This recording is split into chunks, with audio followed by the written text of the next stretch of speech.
ओम शांति। प्रकाशमणि दादी जी का क्लास। इस क्लास का हेडिंग है सेल्फ को रियलाइज करना ही स्वयं को परिवर्तन करने की विधि है। हम सब बैठे हैं अव्यक्त बाप दादा के अव्यक्त इशारों को मंथन करके प्रैक्टिकल में लाने के लिए। ड्रामा में बाबा ने हम सभी को वरदानी नाम दे दिया है, तो कई बार ये सूक्ष्म जरूर आता कि हम सभी वरदानी बाबा के बच्चे हैं। हमारा कोई सूक्ष्म संकल्प भी न चले, जो कोई को ऐसे फील हो कि कहते हैं वरदानी परंतु देते हैं श्राप। मानो कोई को दुख देते या कोई को ऐसे बोल देते जिसका उल्टा प्रभाव हो जाए। ऐसा हम नहीं कर सकते। दूसरा, बाबा ने कहा तुम्हारे कदम कदम में पदम है, तो हमारा हर कदम माना शुभ संकल्प। तो जितना हम बाबा के संग का कदम लेती, उतना ही हमें बाबा के साथ का पदम मिलेगा। तीसरा, हम सदैव कहते हैं कि बाबा सदा हाजिरा हजूर है। बाबा ने कहा प्रैक्टिकल में हाजिरा हजूर तुम देखते हो, तो हजूर सदा हमारे सामने हाजिर है। हम उनके सन्मुख हैं, तो हम कुछ भी अगर बाबा की श्रीमत के विपरीत सोचते भी हैं, तो क्या ये हम बाबा से ठगी नहीं करते? कहना एक करना दूसरा, तो यह भी ठगी हो जाती है। जितना हम गहरा सूक्ष्म में जाते, उतना स्व का साक्षात्कार हो जाता। आज की मुरली में भगवान ने हमारे भाग्य की अपरंपार महिमा की है। यह भी हमारा भाग्य है जो स्वयं भगवान हमारी महिमा करता है। पहले हम भगवान की महिमा गाते थे, आज भगवान ने हमारी महिमा गाई। दूसरा, आज बाबा ने कहा किला मजबूत माना दृढ़ संकल्प। अब इन सभी बातों का रिस्पॉन्ड बाबा को दृढ़ संकल्प के साथ देना है। किसने कितना दिया दिल से इन बातों को रियलाइज किया, वह तो हर एक की दिल ही सच्चाई से जानती है। अब हम इन सभी बातों को रियलाइज करके परिवर्तन करें। हमें सेल्फ रियलाइजेशन में यह देखना है कि अगर हम इन सब बातों में मुक्त है, तो स्मृति लब्धा नष्टमोहा है। जब ऐसी हमारी स्थिति होगी, तब अंत में कर्मातीत होंगे। आप हम सभी का अति प्यारा बाबा, जिसको वरदाता भाग्य विधाता विशेष कुमारियों का कल्याणकारी कन्हैया कहा जाता है, ऐसे मीठे बाबा की आप सभी कुमारियाँ कहूँ या शिव की शक्तियाँ कहूँ, आप सब बाबा के वरदान भूमि पर पहुँची है। हर एक अपने से पूछो, मैं कौन हूँ? एक साधारण कुमारी हूँ या विशेष कुमारी हूँ, या वरदाता बाप की वरदानी शिव की शक्ति महादानी हूँ, अथवा जिन शक्तियों का गायन पूजन है वही हम हैं। आप सभी अपने दिलों में उमंग लेके पहुँची हो, पर साथ साथ पहला सवाल खुद से पूछो, मैं इस संगम युग पर कौन हूँ? मुझे इस संगम पर क्या भाग्य मिला है? कहा जाता कुमारी वह जो 21 कुल का उद्धार करे, तो क्या वह मैं उद्धार करने वाली कुमारी ब्रह्मा कुमारी हूँ? मैं शिव पर बलि चढ़ी हुई बलिहार गई हुई शिव की शक्ति हूँ? मैं हूँ कौन? इस संगम युग पर मुझे क्या सौभाग्य मिला है, वह अपना अपना सौभाग्य देखो।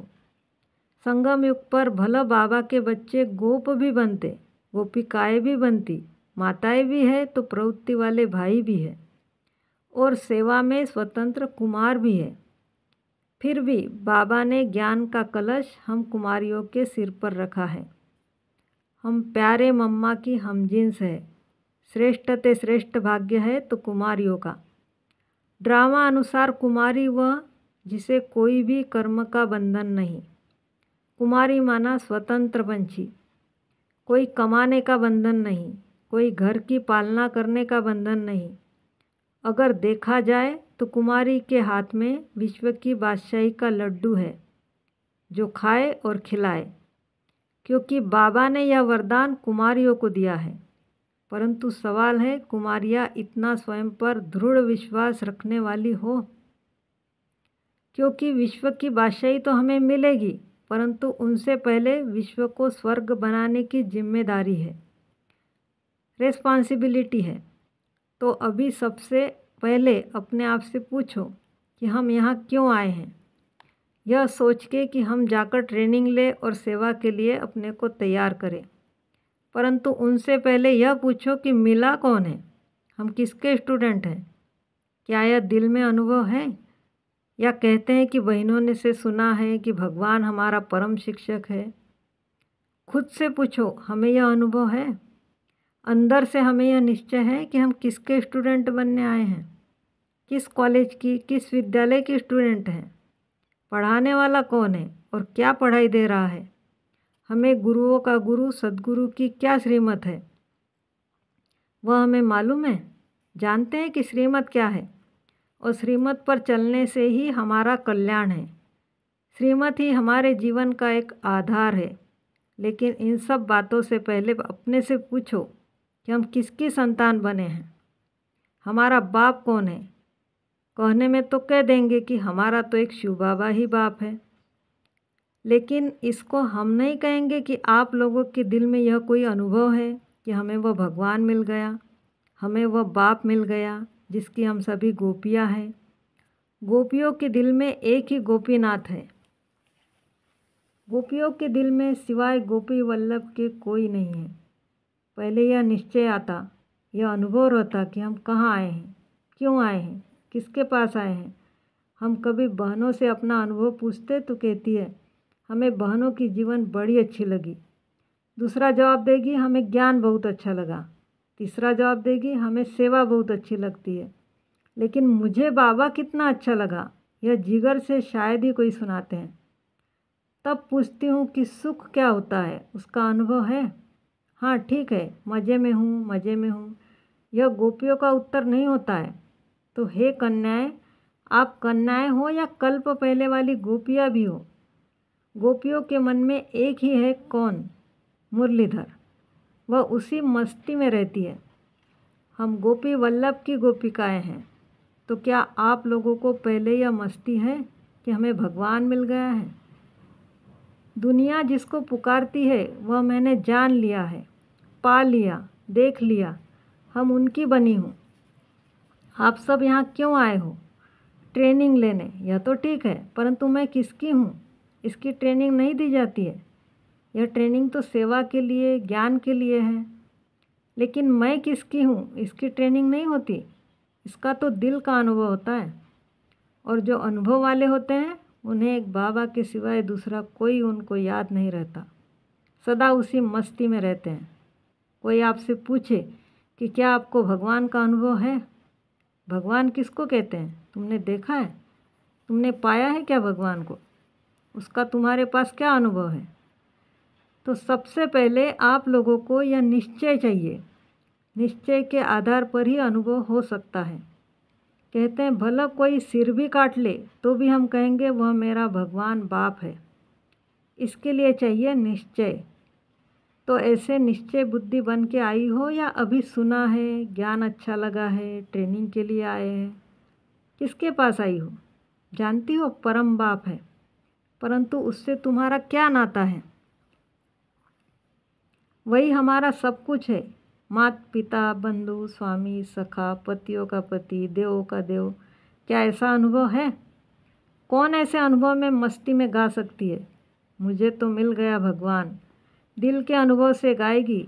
इतना अनुभव खुशी है या ज्ञान बहुत अच्छा लगता है, जीवन अच्छी है, हम तो ट्रेनिंग करेंगे, हम तो इसी में ही जीवन बिताएंगे। यह तो अच्छी बात है। आप लोग आए हो ट्रेनिंग करके बाबा की सेवा में जीवन समर्पित करने। तो जीवन समर्पित क्यों करते? किसके ऊपर करते? सेवा के लिए या भगवान के लिए? यह पहले चेक करो, मैं किसकी बच्ची बनी हूँ? अगर भगवान की बच्ची हूँ तो 100% मेरा सबसे मोह नष्ट है या 50% नष्ट है? यही जवाब है भगवान में निश्चय अथवा न निश्चय का। ऐसे पूछेंगे तो सब कहेंगे हमारा तो 100% निश्चय है। जिस दिन से निश्चय हुआ तो क्या निश्चय के साथ उसी घड़ी बलिहार जाने का भी निश्चय हुआ? और उसी घड़ी से मैं उस पर बलिहार हूँ, कुर्बान हूँ। अगर निश्चय है तो कौन कहते हैं हम तो पक्की उन पर कुर्बान हूँ? हाथ उठाओ। जो कुर्बान है तो भगवान जो आज्ञा करेगा वह करेंगे। जो कहते हैं हम एवर रेडी बनकर आए हैं, बाबा जो आज्ञा करेगा, जहाँ बिठाएगा, जैसा कहेगा, हम भगवान की आज्ञा पर चलने के लिए एवर रेडी है, वह हाथ उठाओ। भगवान की आज्ञा पर चलने के लिए सोच लेना, देख लेना, क्योंकि भगवान बहुत पेपर लेगा, हम भी बहुत पेपर लेंगे। तो आप सभी बाबा के पास इस पुराने जन्म से जीते जी मर के नया अलौकिक जन्म लेकर नई जीवन लेने के लिए पहुँचे हो। जीते जी मरना क्या होता है जानते हो? दूसरा शब्द मरजीवा बने हो। मरजीवा माना कुर्बान, तो पूरे कुर्बान हो। तो सबसे पहले आप यह अनुभव से लिखो कि मुझे पक्का पक्का निश्चय है मुझे कौन मिला है, मैं किसकी सच्ची सच्ची बेटी हूँ, स्टूडेंट हूँ, सजनी हूँ, बनी हूँ। मेरी यह जीवन अब किसको अर्पण है? यह दिल का अनुभव, निश्चय का अनुभव हर एक खुद अपने दिल से अपने अपने शब्दों में लिखो। जब तक बाप पर निश्चय नहीं होगा तब तक निश्चय बुद्धि विजयंती नहीं बन सकेंगी। निश्चय बुद्धि बनने से ही बल मिलेगा, निश्चय के आधार पर ही सफलता पाएंगे। ओम शांति।